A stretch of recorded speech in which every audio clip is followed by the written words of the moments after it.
অ্যাस्थমা, শ্বাসকষ্ট, bronchitis, pneumonia এবং তারপরে জ্বর, এত কিছু সমস্যার মূল কারণ হচ্ছে কফের দোষ। আয়ুর্বেদ শাস্ত্র বলছে এই কফের দোষ থেকেই প্রায় 18 থেকে 20টা রোগ হতে পারে। আমি কয়েকটা নাম আপনাদেরকে বললাম। তো মূল কারণ হচ্ছে কফের দোষ। সেটাকে কিভাবে ঠিক করা যায়, একটাই টোটকা আপনাদেরকে বলবো, আর একটা প্রাণায়াম শুধু করতে হবে।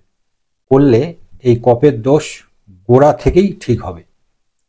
এবং শ্বাসকষ্ট যেগুলো বললাম, বুকে কফ জমা, কিছুই কিন্তু থাকবে না।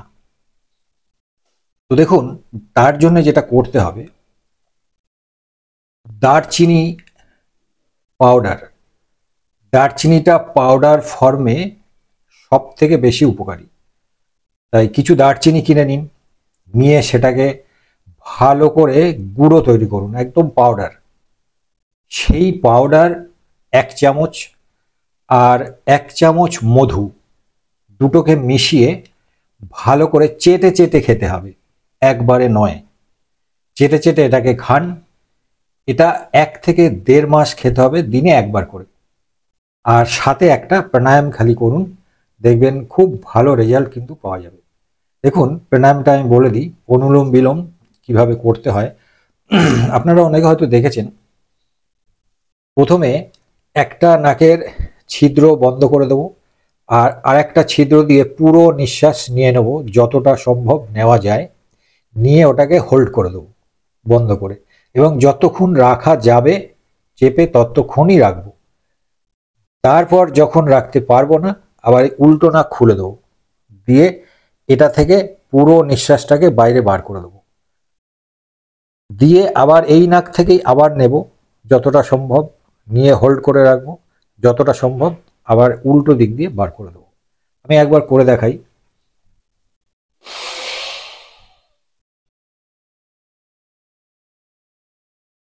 পুরো বন্ধ করে দিলাম, যতক্ষণ রাখলাম।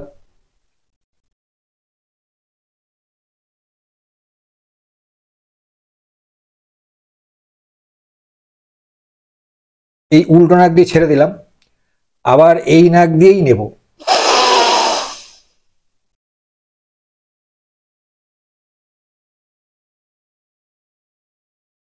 হোল্ড করে রাখলাম, আবার এইটা দিয়ে অপোজিট দিয়ে দিলাম, আবার এখান থেকেই নিলাম।